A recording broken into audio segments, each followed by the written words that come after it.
새 정부 출범 이후에 고용률 70% 로드맵이 발표되면서 전체적인 고용률을 높이기 위한 노력들이 지속되고 있습니다. 네, 특히 청년들의 고용 현황과 구체적으로 어떤 정책이 마련되고 있는지 궁금한데요. 네, 자세한 내용을 고용노동부 청년고용기획과 김영광 과장과 함께 자세히 알아봅니다. 어서 오십시오. 네, 반갑습니다. 네. 자, 최근에 취업자 수가 소폭 증가했다 이런 소식이 나오고 있지만 청년들이 겪는 이 고용 한파랄까요? 여전하다고 들었거든요. 어떻습니까? 네, 그렇습니다. 지난 6월 기준 취업자가 2,548만 명으로 네. 전년 동월 대비 한 36만 명 정도 증가한 상황입니다.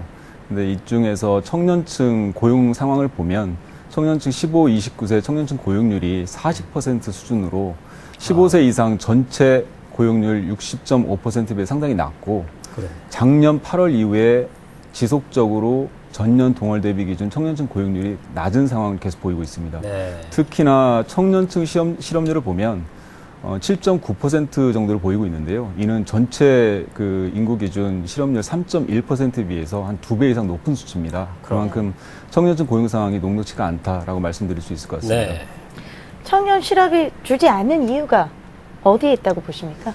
네, 좀 어려운 질문인데요. 크게 보면 한 3가지 측면에서 말씀을 드릴 수 있을 것 같아요. 첫 번째는 우리 경제 구조의 일자리 창출 구조가 많이 바뀌었다. 그래서 성장을 해도 충분한 일자리가 과거만큼 만들어지지 않는 상황. 그러다 네. 보니까 청년층이 원하는 정도의 어떤 괜찮은 일자리가 충분히 만들어지지 못하는 상황이 첫 번째 요인으로 말씀드릴 수 있을 것 같고, 두 번째는 상대적으로 높은 대학 진학률을 말씀드릴 수 있습니다. 저희가 지금 한 70%를 좀 상회하는 대학 진학률인데, 그러다 보니까 그만큼 취업 준비 기간이 길어지고 또 노동시장으로 진입하는 시간이 늦어지는 문제가 발생을 하고요. 네. 세 번째는 중소기업과 대기업 간의 어떤 격차, 그러한 문제들로 인해서 청년들과 그 일자리 미스매치 문제가 현장에서 발생하고 있는 부분, 네. 그것도 중요한 한 요인으로 말씀드릴 수 있을 것 같습니다. 그렇군요.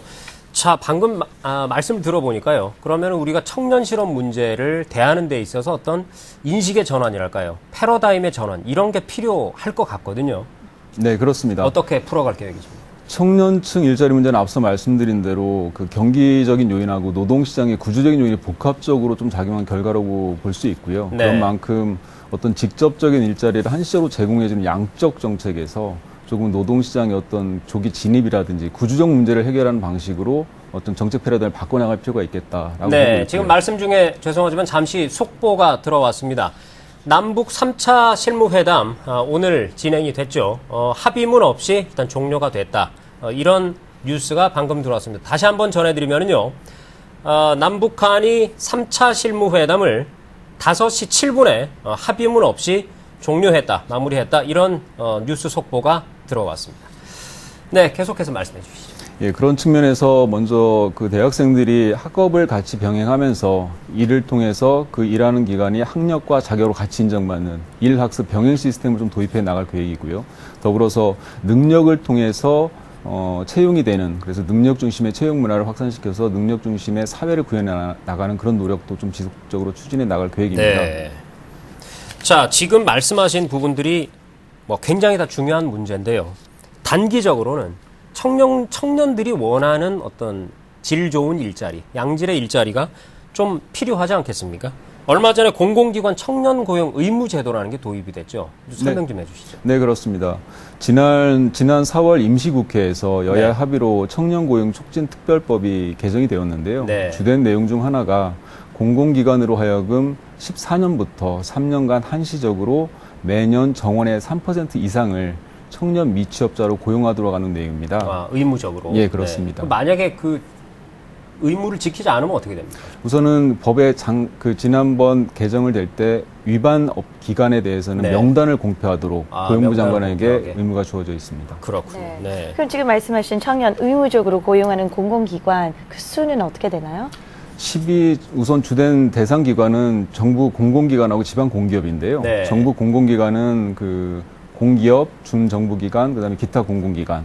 기타 공공기관 같은 경우에는 정원이 30명 이상인 기관이 해당이 되고요. 네. 또 지방 공기업 같은 경우는 지방 공기업법에 따른 기관 중에서 지방 공사와 지방 공단이 해당이 되는데 정원은 30명 이상인 기관이 해당이 됩니다. 네. 그래서 이들 기관이 12년 말 기준으로 보면 한 401개소 정도 파악이 되고요. 또 이들의 정원은 29만 8,351명 정도입니다. 네. 그래서 그들의 한 3%를 생각해 보면 한 8,951명 정도로 규모는 추정이 됩니다. 그렇군요.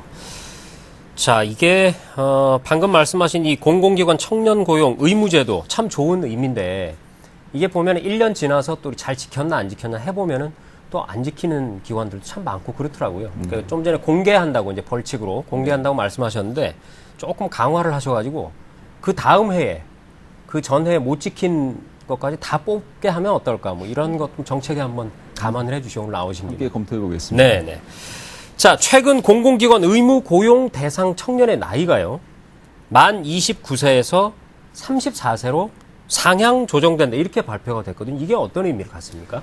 네, 우선 참고로 말씀을 드리면 현행 청년고용촉진특별법에서 청년의 나이는 시행령에서 규정을 두고 있습니다. 네. 그래서 시행령에서 청년의 나이를 만 15세 이상 29세 이하로 이게 규정을 하고 있는데 저희들이 그 지난 4월 달에 앞서 말씀드린 법 개정된 이후에 네. 30대 많은 구직자들로부터 많은 그 불만이 지속적으로 제기가 되어 왔습니다. 취업기회 그 박탈이라든지 그런 부분에서 그리고 실질적으로 30대 초반 같은 경우 그 사기업에 취업을 하는 것이 실질적으로 좀 어려움이 있고 그러다 네. 보니까 공공기관, 공공부문 취업에 좀 절박함이 더 심한 부분이 있고 또 남자 같은 경우에는 군대를 제대하고 몇 년간 취업 준비를 하다 보면 30대 초반이 금방 도달하는 그럼요. 문제가 금방 있습니다. 되죠, 지금. 네. 그래서 그러한 부분들을 좀 정부가 감안을 해서 청년고용촉진특별법 전체 대상은 아니고 그 공공기관 고용 의무 대상과 관련해서는 청년의 그 나이를 상한을 현행 29세에서 34세로 좀 높여가겠다라고 부분을 말씀드린 겁니다. 그렇군요.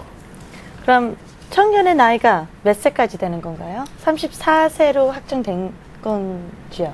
아니요, 지금 현재 그렇지는 않고요. 네. 앞서 말씀드린 대로 그 공공기관 고용 의무 대상과 관련해서만 청년의 상한 나이가 34세로 바뀌어 있는 부분을 지금 현재 시행령 개정 작업에 있습니다. 네. 그래서 네. 지난 7월 10일부터 입법 예고를 하고 있는데요. 한 40일간 입법 예고 기간 중에 다양한 국민들의 의견이 또 저희들한테 접수가 될 예정입니다. 그럼 네. 그 많은 의견들이 제기가 되면 그런 것들을 감안해 최종적으로 어떤 수준으로 결정할 것인가에 대해서는 조금 더 검토가 될 것 같고요. 네. 더불어서 청년고용촉진특별법 전체에 대해서 청년 나이를 몇 세까지 할 것인가라는 부분은 또 100세 시대라는 그런 현실적인 문제들도 감안해서 저희들이 연구 용역이라든지 아니면 그 전반적인 국민적 공감대 형성 과정을 거쳐서 조금 더 향후 충분한 시간을 갖고 검토해 나갈 계획입니다. 그렇군요. 자, 아까 패러다임 전환에 대해서 여러 가지를 말씀을 해주셨는데요. 저는 사실 가장 인상 깊은 부분이 능력 중심의 채용이라는 부분이거든요. 네. 사실 우리가 슬픈 얘기가 좋은 기업일수록 이 시험을 치를 때, 입사 시험을 치를 때 이 구직자들이 겁을 냅니다. 왜냐하면 여긴 좋은 데니까 속칭 그 백으로 내 자리는 누군가 더 가져가겠지. 이런 어떤 슬픈 생각을, 좌절감을 갖고 있거든요. 자, 정부에서 구체적으로 능력 중심의 채용 어떻게 하실 계획입니까? 사회자님께서 말씀하신 대로 그 학력이나 학벌 내지는 그런 소위 스펙이 아니고 네. 실력과 능력을 통해서 채용되는 사회, 그런 능력 중심의 채용 문화를 조금 더 확산시켜 나갈 필요가 있겠다라는 부분에서 네. 크게 그 교육과 노동시장 단계별로 다양한 정책을 추진을 하고 있는데요.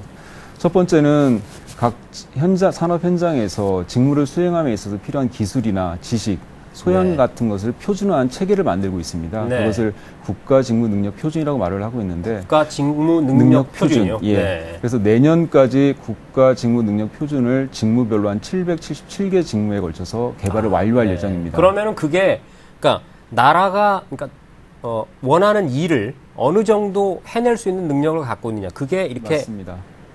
측정이 된단 말이죠.